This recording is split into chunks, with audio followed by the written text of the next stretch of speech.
Bonjour à tous. Donc je me présente, donc je suis Claire Bellani, donc associate au sein du cabinet OnePoint et actuellement je suis product manager pour, Total Energy pour une carte de paiement et je suis ravie du coup de vous accueillir pour ce nouvel épisode, des Wake Up Café. Donc rapidement avant de débuter, des Wake Up Café Product pour ceux qui nous rejoignent et à qui, je souhaite la bienvenue, bah, c'est un rendez-vous d'échange 2 vendredis par mois en direct de 9 heures à 9 h 30 avec un expert du product management. Donc c'est un rendez-vous, unique qui va, surtout être l'occasion à chaque fois d'aborder une nouvelle problématique product, afin de vous permettre de renforcer votre expérience en matière de produit. Donc ça dure, 30 minutes top chrono et à chaque fois nous terminons par, une session de questions-réponses. Alors un petit rappel aussi des bonnes pratiques, pour le confort de tous, merci, bah, de couper, vos micros et vos caméras, et de poser vos questions dans le chat et nous y répondrons, en fin d'intervention. Aujourd'hui, nous recevons du coup, pardon, 4, product owners et product managers de chez OnePoint. Ils vont nous partager leur parcours professionnel, les différents rôles et responsabilités qu'ils vont occuper en tant que product owner et les compétences clés nécessaires pour réussir dans ce métier. Ils aborderont également, bah, les défis qu'ils ont eu à relever, quand ils ont débuté dans cette carrière et comment ils ont réussi à les surmonter. Et enfin, ils nous partageront, leurs conseils, pour, bah, toute personne qui souhaiterait en fait se diriger vers ce type de carrière. Hem, alors je rappelle aussi pour ceux qui se poseraient la question, que nous avions déjà abordé en fait dans un précédent épisode, la différence entre le rôle de PO et de PM. Donc je vous invite à le, revisionner si le sujet vous intéresse. Mais rapidement avant de commencer, on peut dire qu'un product manager, ça va avoir un rôle plus stratégique et il va s'occuper, vraiment de toute la phase, de développement d'un produit, de delivery jusqu'à sa monétisation. Et un product owner aura un rôle un peu plus opérationnel, et va se concentrer davantage sur le delivery. Mais bon, en fonction des organisations, on pourra voir que les le périmètre de responsabilité peut évoluer et peut changer. Du coup, c'est pas aussi clair que ça, donc je vous invite à regarder, cet épisode si vous voulez en savoir plus. Je vous remettrai le lien de cet épisode en fin d'intervention. Donc maintenant, il est temps de laisser la place à notre interview. Donc, Clément, Lucas, Nivetta, Olivier, merci de nous rejoindre et de prendre le temps de nous partager votre expérience. Pour commencer, est-ce que vous pouvez vous présenter et nous expliquer, votre parcours? Du coup, je commence comme je suis à gauche. Bonjour à Ouais, tous, Clément Elali. Du coup, moi, je travaille chez OnePoint en tant que product manager. Alors, moi, en termes de parcours très succinct, j'ai un parcours très classique, 9 ans de conseil. J'ai toujours été à l'interface IT, métier et utilisateur. Et donc, du coup, j'ai fait des métiers type chefferie de projet, PMO au tout début. Ensuite, j'ai fait des missions de business analyst, proxy product owner, product manager. Et aujourd'hui, on adresse des sujets un peu plus larges autour des transfo produit, comment on adresse le product management, la culturation, et cetera. Voilà. OK, merci. Lucas, est-ce que tu peux te présenter? Yes, bonjour à tous. Ouais, moi, je suis associé depuis, à peu près 2 ans chez OnePoint dans la tribu product. Avant, j'avais fait, 3 ans de change dans un autre cabinet de conseil et puis j'ai voulu, du coup, m'orienter vers le product management. J'étais attiré notamment par, la dimension, entrepreneuriale du product management et puis aussi le fonctionnement assez atypique, de OnePoint, fonctionnement plus horizontal. Voilà et du coup, j'ai commencé chez OnePoint en tant que business analyst, avec du coup la volonté d'avoir une trajectoire plutôt, PO et notamment dans le secteur du luxe et donc aujourd'hui, j'ai un rôle donc de PO, pour Chanel, sur la partie donc expérience de leur plateforme, e-commerce. Merci. Nivetta? Bonjour à tous, du coup Nivetta Inparadja. Pour ma part, en fait, j'ai démarré en 2018 en tant que business analyst dans le secteur public, secteur dans lequel j'ai évolué vers un poste de proxy product owner et mon souhait, en fait, c'était de développer, davantage cette vision produit, dans mes projets et devenir, product owner et j'ai donc rejoint OnePoint, fin 2021 en tant que product owner où j'ai pu effectuer une première mission, chez Bouygues Télécom. Merci et pour finir, du coup, Olivier? Oui, écoutez, bonjour à tous. Donc Olivier Hérault, ça fait 3 ans pour ma part que je suis chez OnePoint, au sein de la tribu Product, et j'interviens en tant que consultant sur des problématiques de product management. J'ai en fait, moi, un début de carrière uniquement en interne au début, d'abord chez seloger.com et ensuite chez Cdiscount avec une casquette de product manager, puis ensuite de plus d'autres product owners, puis de product managers autour de problématiques business, marketing, plutôt que tech. Et j'ai tout de suite commencé, moi, en tant que PO, mais ça, on y reviendra par la suite, ce qui n'est pas forcément un cadeau. OK, tu nous en diras plus, du coup, Ouais. dans la suite, de ce wake up. Donc maintenant, je vous invite à on va aborder un peu plus en détail, en fait, votre parcours, comment vous avez réussi à évoluer vers un rôle de PO et surtout, quelles difficultés vous avez aussi pu rencontrer, comment vous les avez, gérées? Du coup, Olivier, Ouais, si tu peux nous effectivement, en pour faire la transition, moi, je suis vraiment arrivé par hasard sur ce rôle. Quand j'ai rejoint seloger.com, j'ai commencé en stage dans un service qui s'occupait en fait de racheter des sites internet. C'est à ce moment que je me suis familiarisé à ce que déjà c'était quoi un site internet, la gestion de projet digital, le suivi de KPIs. Et en fait, à l'issue de mon stage, quand on m'a proposé un CDI, on m'a dit: «Bah, tiens, ça te dirait d'être PO sur l'une des verticales du groupe qui étaient les sites vacances et de devenir PO». Donc moi, déjà, j'étais hyper content d'avoir un CDI. Par contre, le rôle de PO, enfin le poste de PO, honnêtement, je ne savais pas trop ce que c'était. Et c'est comme ça, en fait, que je suis devenu, PO. Et bon, j'en reparlerai après, mais c'était pas forcément évident de monter sur, ce rôle qui est très exposé. Et et aujourd'hui, en fait, j'interviens, donc le rôle est beaucoup plus clair pour moi déjà, ce qui est une bonne chose. Et j'interviens en tant que, en fait, product manager au sein d'un client qui s'appelle Action Logement. Et j'ai 2 grandes casquettes. La première sur la partie plutôt, hard skills, qui est, notamment de décliner, toutes les grandes activités du product management, de la stratégie au delivery. Et sur le delivery étant plus en support des product owners avec lesquels je travaille aujourd'hui. Et mon quotidien, c'est vraiment, d'être au contact des parties prenantes, ce qui est vraiment génial, de pouvoir identifier, leurs problèmes, comprendre pourquoi, ils ont ces problèmes, d'essayer d'avoir le plus de données, factuelles lorsque c'est possible, d'en avoir.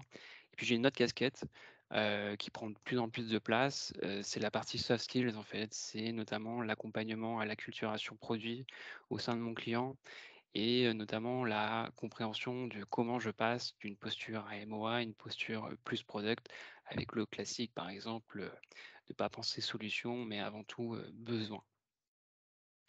Hem, écoute, si tu veux, je peux faire la transition sur, les difficultés que j'ai rencontrées également? Oui, parce que tu nous as un peu, tu nous as un peu fait le teasing donc Le teasing, exactement.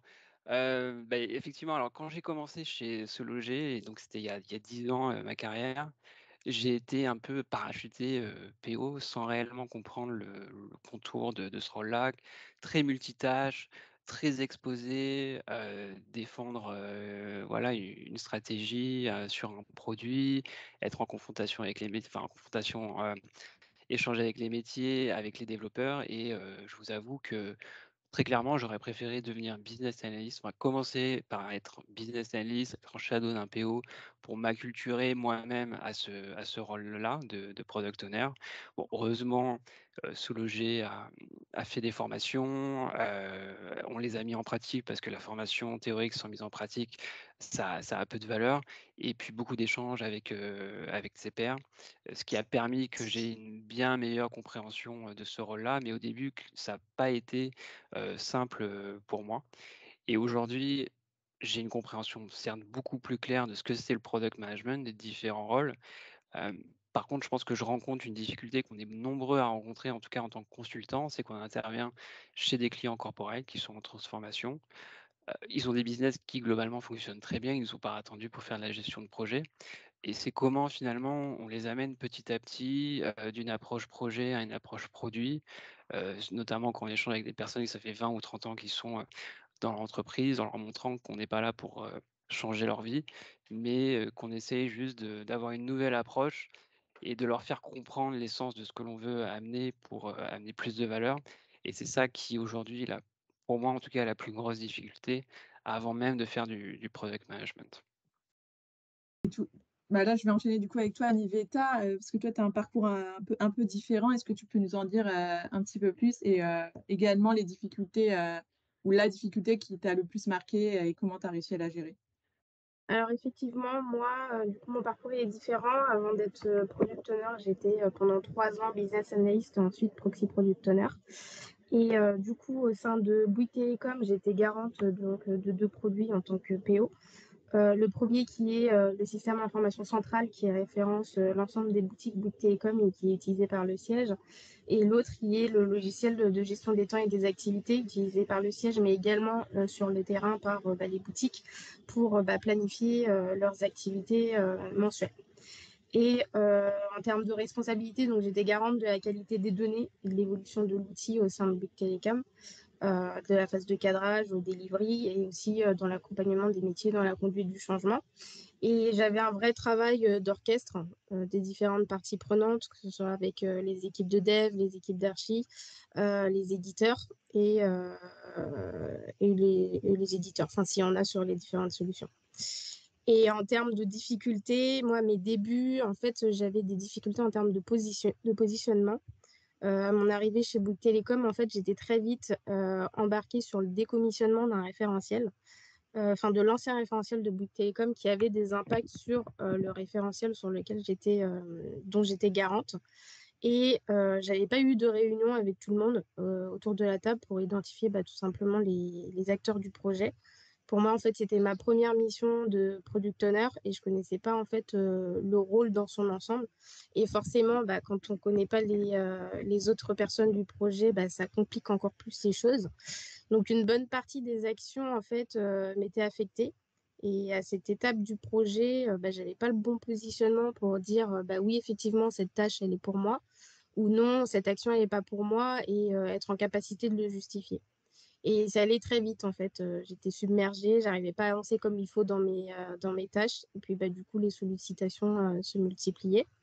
Du coup, ce que j'ai fait, c'est que j'ai remonté une alerte au directeur de projet pour dire que je suis nouvelle dans l'équipe. Moi, j'ai besoin d'identifier tous les acteurs, leur rôle, leur périmètre d'activité pour comprendre en fait leur intervention sur le projet et pour aussi que je puisse les solliciter par la suite pour monter les points nécessaires et pour avancer sur les actions. Dit comme ça, c'est pas forcément un exercice simple, mais il faut toujours avoir en tête en fait son positionnement pour aussi être en capacité de renvoyer la balle au bon acteur quand il le faut. Ouais, tout à fait, je suis bien d'accord avec ça. Et toi, Lucas, à la différence du coup de Olivier, donc tu as fait l'inverse, est-ce que tu peux Ouais, nous en dire un petit peu plus? dans l'inverse, j'y suis allé plus progressivement, ouais. Plus progressivement, ouais. Comme, di- D'accord. comme disait Olivier, c'est vrai que j'ai eu la chance de, entre guillemets, ouais, de passer par la case business analyst qui m'a permis du coup de tester donc, progressivement des tâches quotidiennes du PO. Donc, via ma première mission au sein de OnePoint, j'ai commencé chez un client qui s'appelle Rice, avec une casquette du coup de business analyst. Rice, je ne parle pas de la méthode de priorisation pour ceux qui connaissent, mais c'est un labo de recherche en gaz renouvelable. Et donc, je devais les aider à lancer 2 plateformes, donc un CRM et une plateforme d'open innovation. Et donc, grâce à cette casquette, je disais touche à tout du business analyst, j'ai pu progressivement tendre vers le rôle de PO en testant des actions concrètes de product management sur du coup cette première mission. Et l'une des actions les plus emblématiques, j'ai envie de dire, pour justement tester des tâches de PO sur ma mission, ça a été notamment d'organiser des interviews utilisateurs. Ça a été super utile pour moi et pour faire évoluer les produits que j'ai cités précédemment. Et en parallèle, effectivement, de cette mission, je me suis aussi formé, très important la formation, et notamment via l'école OnePoint avec du coup l'excellent programme Product. Aujourd'hui, du coup, je suis PO en binôme avec une autre personne sur une partie donc, du site e-commerce de Chanel. Et donc, l'une de mes tâches principales, c'est de faire le lien entre les développeurs et les métiers. Il va y avoir 2 parties dans mon job. Une partie plus discovery, on va devoir identifier le besoin et l'intégrer proprement et de manière priorisée dans nos prochains sprints. Et il y a une partie plus delivery où là, on va devoir livrer à temps les fonctionnalités, gérer un grand nombre d'aléas et aider les développeurs à résoudre les problèmes dans un environnement qui est assez complexe et qui est international.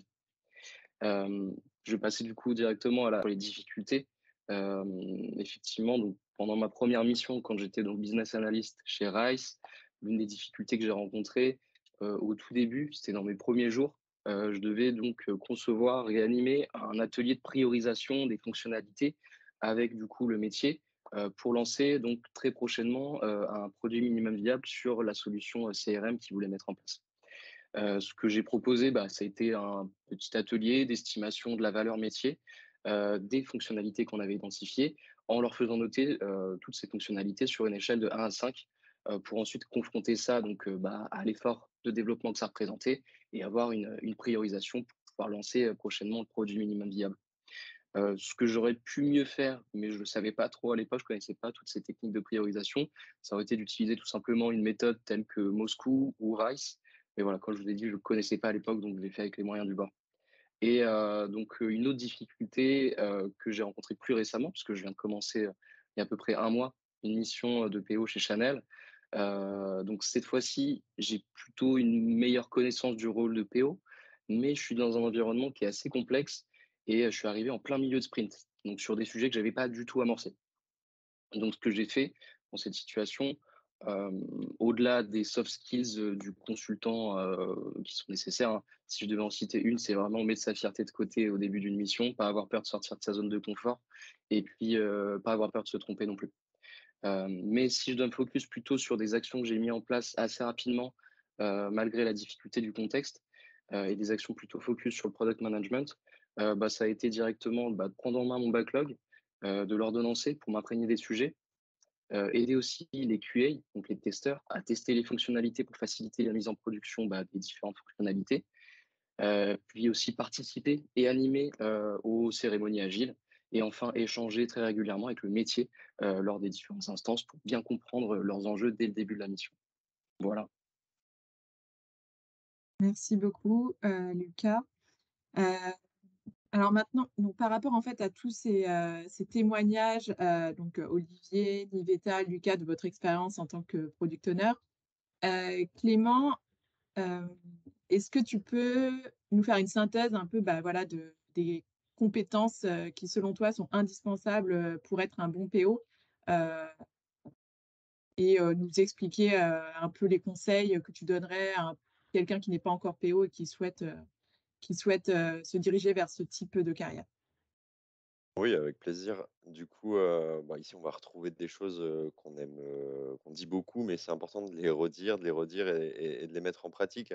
Bien sûr, la base du product owner, du product manager, c'est d'être orienté utilisateur, donc adapter, adopter et s'engager dans une démarche où on essaye d'être le plus et le maximum au contact de ses utilisateurs, prendre leur feedback, avoir l'humilité de pas vouloir être un capitaine de navire qui indique une direction, de manière brutale, mais se baser sur la data, se baser sur les analytics, quand on en a bien sûr. L'idée c'est de pas être, j'allais dire, catégorique, si on n'a pas l'information, on ne peut pas y aller, mais essayer de progresser dans cette démarche-là. Être aussi orienté business, hein, on ne peut pas être, uniquement utilisateur. Le produit, il doit s'aligner avec, la stratégie d'une entreprise. Le but, c'est de maximiser la valeur pour l'entreprise et pour les utilisateurs et d'aller dans ce sens. En tant que product owner, product manager, on doit aussi incarner la vision. Donc l'idée, c'est vraiment de, heu, comme le disait Claire au début, on a déjà fait un épisode sur le sujet product owner, product manager, est-ce qu'on est, discovery, delivery ou et cetera? L'idée, c'est de se dire: l'ensemble des acteurs doivent être engagés dans la vision du produit. Il n'y a pas de scission, on va dire, stratégie, delivery et cetera. Même si on n'en est pas responsable, on doit l'incarner, on doit porter cette vision, cette déclinaison opérationnelle de la stratégie afin d'avoir vraiment un alignement. Donc là, c'est vraiment des enjeux, plutôt, on va parler de hard skills et après on va parler plutôt soft skills avec il y a des quinzaines, de compétences qu'il faudrait avoir pour être un bon product owner, product manager. Ici, on a essayé d'en mettre 3 en valeur qui sont chères à nous. C'est la communication. Il est très important d'être capable de communiquer. Quand on dit communiquer, ce n'est pas simplement, j'allais dire, dire les choses. C'est bien de dire les choses. Quand on dit communiquer, c'est s'assurer que les choses, elles ont été dites, elles ont été répétées, elles ont été entendues et elles ont été comprises. On ne peut pas juste se cacher derrière le fait qu'on a partagé une information. C'est notre responsabilité de s'assurer que l'information a bien été comprise et a bien été entendue par les parties prenantes. fédérer hein, à travers la communication, mais à travers différentes actions qu'on peut mener, à travers notre leadership, notre posture, la façon dont on peut faciliter la vie de l'ensemble des parties prenantes, on va réussir à fédérer autour du produit. Bon, pour fédérer, il y a les soft skills, mais il y a aussi le fait d'incarner la vision, donner du sens au travail, donner du sens au produit, montrer la direction vers laquelle on est. On n'est pas une feature factory, on est là pour faire des choses qui apportent de la valeur, etc. Et on peut parler outcome, output, etc. On va essayer d'être rapide. Et bien sûr, un dernier point, c'est un esprit qu'on essaie de qualifier ces derniers temps, c'est le côté pionnier. Heu, il faut se dire qu'on intervient en tant que consultant, mais même si on est, globalement interne dans des entreprises, dans des milieux où le niveau de maturité est quand même différent en termes de product management, en termes de maturité produit et donc il faut avoir cette capacité à incarner, à acculturer, à accompagner. On n'est pas simplement product owner ou product manager, on va faire un petit peu de transformation produit, accompagner de manière méthodologique, acculturer, former, réexpliquer les choses, ne pas être trop catégorique et comprendre qu'on va atteindre des états stables petit à petit et avoir cette logique d'amélioration continue. Et globalement, des conseils pour, si vous êtes PO ou pas encore et vous le souhaitez le devenir, moi je verrais 3 axes qui sont importants. Le premier, c'est la formation. On parlait, Lucas en parlait tout à l'heure, l'école product de OnePoint par exemple. Il y a différents axes de formation. C'est important d'avoir les connaissances théoriques, les bases qui vous permettent d'accélérer et d'être plus, pertinent dans ce travail. Après, il y a l'expérience, pratiquer, pratiquer, pratiquer, se remettre en question, se dire que c'est pas parce que je l'ai fait une fois chez un client ou dans une entreprise sur un seul produit, un périmètre avec une seule équipe, que ce que j'ai fait là, c'était, comme ça qu'il fallait faire.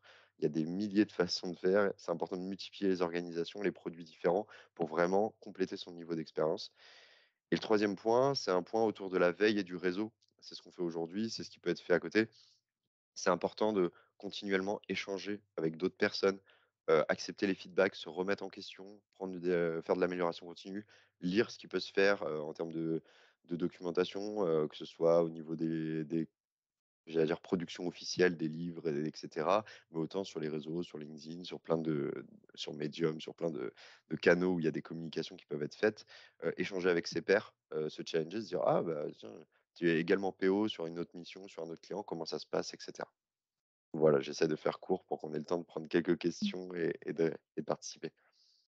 Bah, ouais, bah, merci Clément, mais notamment du coup par rapport à tes sources d'informations, alors je sais pas si tu peux nous les dire maintenant ou après sinon les poster dans la conversation, mais ça serait intéressant d'avoir, un peu, bah, les sites sur lesquels, enfin tous, hein, vous allez, les podcasts que vous écoutez. Qu'est-ce qui vous a aidé vraiment, pour monter en compétence sur le rôle de product owner? Parce que comme tu le disais, faut s'informer, continuellement. C'est pas inscrit enfin, c'est un métier en perpétuelle, évolution, donc forcément si on ne s'approvisionne pas de sources externes, bah, on va pas évoluer. Du coup, est-ce que tu as des, sources, qui sont, plus intéressantes selon toi que d'autres, à nous partager? Alors du coup, il va y avoir, j'ai envie de dire, des milliers et je peux pas, toutes les connaître, mais on va retrouver déjà le premier point, c'est déjà ses pairs, les personnes avec qui vous travaillez autour de vous. En fait, faut pas se dire, si je veux progresser en product management, il faut absolument que j'écoute Marty Kagan, que j'aille, lire, écouter toutes ces vidéos YouTube et tout. C'est très important de suivre, plein de personnes qui sont très influentes, qui ont des grandes connaissances. Mais c'est important aussi de s'inspirer de ce qui se fait plus localement, plus autour de soi. Si j'ai envie de progresser dans mon équipe, le premier sujet, c'est prendre les feedbacks à des gens avec qui je travaille, les équipes de dev, les stakeholders, les C-level, leur demander comment on peut améliorer les choses.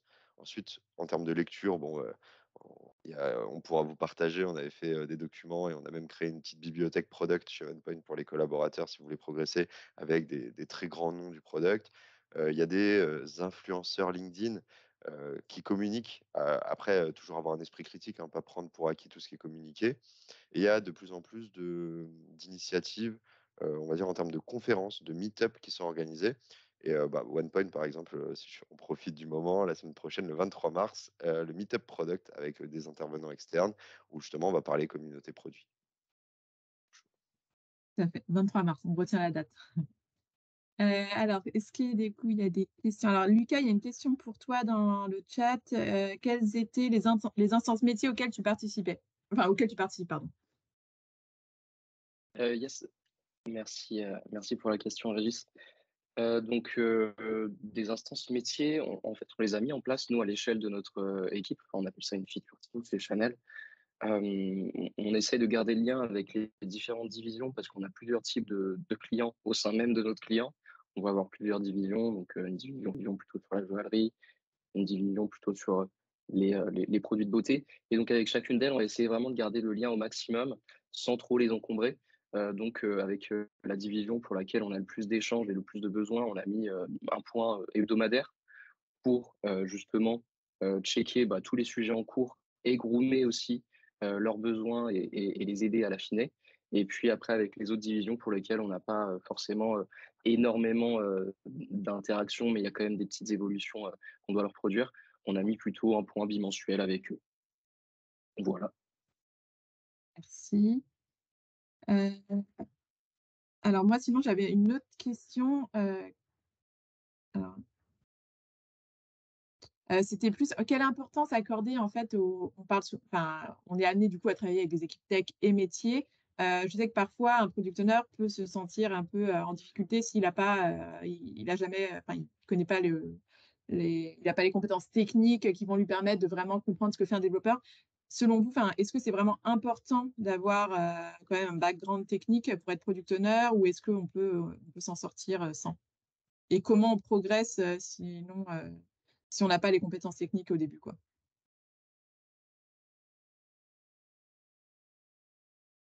Je dirais que c'est pas forcément nécessaire d'avoir un background technique, c'est mieux.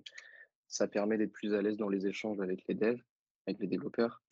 Ce qu'on attend en tout cas dans un PO en début de carrière, c'est de ne pas hésiter à aller vers les autres, de bien capter l'information, d'être à l'aise avec le framework agile. Après, les compétences techniques viennent après, justement en mettant progressivement les mains dans l'outil. Ce que j'ai fait par exemple dans ma dernière mission quand j'étais chez Rice, pour éviter de solliciter en fait les développeurs pour la modification d'une virgule. Et progressivement, je me suis dit, bon, je vais essayer de mettre les mains dans l'outil et progressivement, en fait, les compétences techniques, elles viennent, mais pas dès le début. C'est pas forcément quelque chose pour lequel on est extrêmement attendu dès le début, quoi. Ouais. Il y a une autre Et question, si je est-ce peux si je peux juste rebondir sur ce que vient de dire Lucas, c'est pas forcément. Il faut avoir une compréhension de l'environnement technique sans forcément avoir des compétences. On ne demande pas d'être des développeurs. Notamment, ça peut, si on a trop de compétences techniques, parfois être au détriment de la problématique utilisateur et de la valeur qu'on veut apporter. Donc c'est toujours un juste milieu en fait, sur notre positionnement. heu, est-ce que les missions de product owner ne sont pas plus en gros, pour des personnes qui sont internes dans les entreprises que pour des consultants? Je je me permets de répondre du coup aux différentes questions. Donc, sur la remarque de Damien, tout à fait, hein, être vigilant sur les ce qu'on peut trouver sur internet et avoir, comme on le disait, un esprit critique, comparer, sourcer, se poser des questions, ne jamais prendre pour acquis, hein. Même ce que nous, on vous dit aujourd'hui, j'espère que vous n'allez pas le prendre pour acquis. Vous allez nous challenger, vous allez le remettre en question constamment. Par rapport à ce qui était, évoqué sur Nantes et les profils PO, ce qui est important, c'est de distinguer le titre et le rôle. Donc, il est possible, comme a priori c'est le cas à Nantes, et il y a aussi des clients sur Paris sur lesquels c'est, où on va avoir le client interne qui va avoir par exemple son rôle de PO officiellement, mais qui n'aura pas forcément toutes les compétences, qui n'aura pas forcément le temps, qui n'aura pas forcément on va dire, toutes les clés pour être réellement PO. Donc, on va retrouver des missions de PPO où en fait on va avoir un consultant qui est rattaché à ce PO pour l'accompagner. C'est là où en fait, il faut transcender sa mission. Se dire: «Je ne suis pas juste un complément, un assistant en delivery». En fait, il faut prendre en compte le côté: comment je peux étendre mon périmètre? Comment je peux monter en compétence? Comment je peux prendre et incarner ce rôle? Et en fait, le titre importe peu. Si à un moment, vous êtes en charge de la priorisation, vous donnez la vision, vous fédérez autour de vous, êtes en responsabilité de tout ça, même si votre titre c'est PPO, vous incarnez ce rôle de PO. Et en fait, c'est ça le plus important. Le titre en soi, je veux dire quand vous accompagnez un dirigeant d'entreprise, vous êtes en fait en train de faire sa stratégie, sur 5 ans, et vous aurez jamais dans votre signature que vous êtes dirigeant de cette entreprise. Et ce n'est pas le problème, c'est justement ça qui est le plus important. Ce qui est important, c'est ce que vous faites et pas ce que vous allez avoir comme, titre officiel. Merci. Là, on arrive du coup à la fin de ce Wake Up Café. Alors, est-ce qu'on a eu le temps de répondre, pense qu'on a répondu à peu près à toutes les questions. Si vous en avez d'autres, n'hésitez pas du coup à nous contacter via LinkedIn, ou, ou en interne du coup via la messagerie y répondre.